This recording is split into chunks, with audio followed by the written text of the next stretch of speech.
Praise the Lord. இந்த மே மாதத்தில் 2ஆம் தேதியாகிய இந்த சனிக்கிழமையின் காலை வேளையில் தேவ சமூகத்தில் வந்திருக்கிற ஒவ்வொருவரையும் கர்த்தர் தாமே ஆசீர்வதிப்பாராக. இந்த நாளிலும் நம்ம தியானிக்கிற கர்த்தருடைய வார்த்தை நம்முடைய பரிசுத்த வேதாகமத்தில் சங்கீதங்களின் புஸ்தகம் சங்கீதம் 119 25வது வசனம். Psalm 119 verse 25. என் ஆத்துமா மண்ணோடு ஒட்டி கொண்டிருக்கிறது, உமது வசனத்தின்படி என்னை உயிர்ப்பியும். அல்லேலூயா. கர்த்தருடைய அருமையான இந்த வார்த்தைக்காக இந்த காலை வேளையில் நம்ம தேவனை ஸ்தோத்திரிக்கலாமா? நமக்கெல்லாம் தெரியும், இந்த சங்கீதம் 119 என்கிற இந்த சங்கீதம் தான் பைபிள்லேயே ஒரு பெரிய அதிகாரம். 176 வசனங்கள் இந்த சங்கீதத்திலே கொடுக்கப்பட்டிருக்கிறது. அதில் ரொம்ப விசேஷம் என்னன்னா, அந்த 176 வசனங்களும் கர்த்தருடைய வார்த்தை, வேதத்தின் மகத்துவத்தை நமக்கு எடுத்து காட்டுகிறதா இருக்கிறது. இந்த பைபிள் உள்ள ஒவ்வொரு வசனத்துக்கும் எவ்வளோ மேன்மை இருக்கிறது, கர்த்தருடைய வார்த்தை எவ்வளவு மேன்மையானது என்பதை இந்த சங்கீதத்தில் நம்மளால் புரிந்து கொள்ள முடியும். ஆமென். நீங்கள் ஒவ்வொரு வசனம், அந்த 176 வசனங்களும் அப்படி தான் இருக்கும். இன்னைக்கு நம்ம தியானிக்கிற இந்த வசனத்தை நீங்கள் பாருங்களேன்.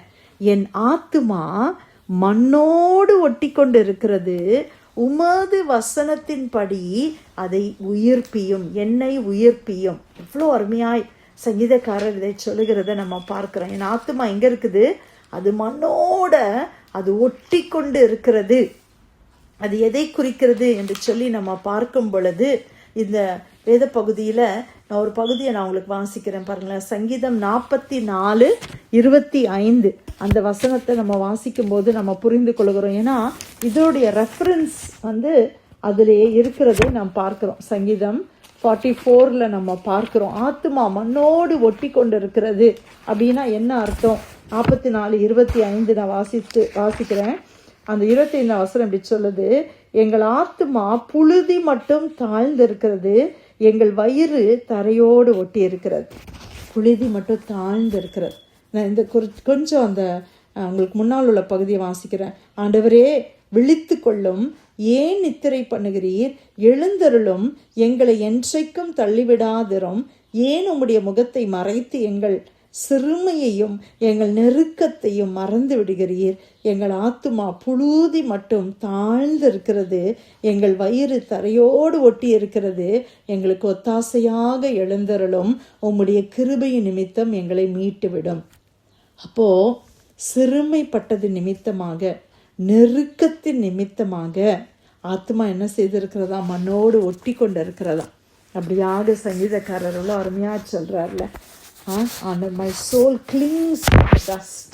என்னுடைய ஆத்துமா மண்ணோடு ஒட்டி கொண்டு இருக்கிற, ஒருவேளை நெருக்கத்தினால, இல்லை கஷ்டத்தினால, இல்லை வியாதியினால சில நேரங்களில் நம்முடைய ஆத்துமா என்ன செய்கிறது? மண்ணோடு ஒட்டி கொண்டு இருக்கிறது. ஆனால் இந்த சங்கீதக்காரர் சொல்லுகிறாரு, உமது வசனத்தின்படி என்னை உயிர்ப்பியும்.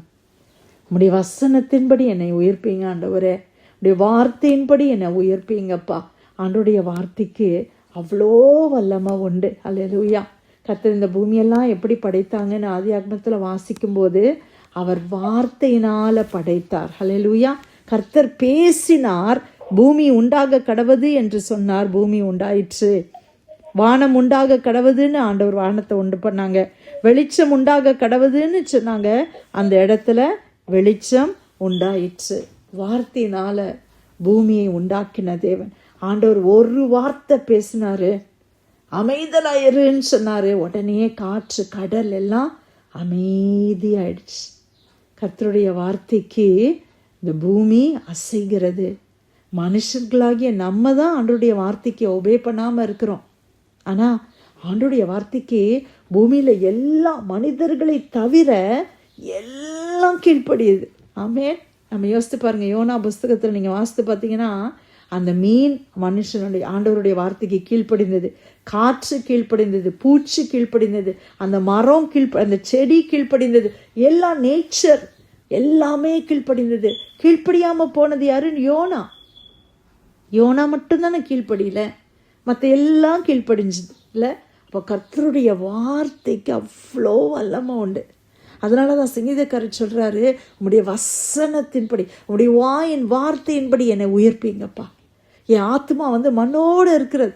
இன்னைக்கு ஒரு டிப்ரெஸ்டு சோல், அதாவது ஒடுங்கி போன ஆத்மாவை தான் நம்ம டிப்ரெஷன் அப்படின்னு சொல்கிறோம்ல. அதாவது எல்லாமே இருக்குது, ஆனால் அவங்களுக்குள்ள சந்தோஷமே இருக்காது.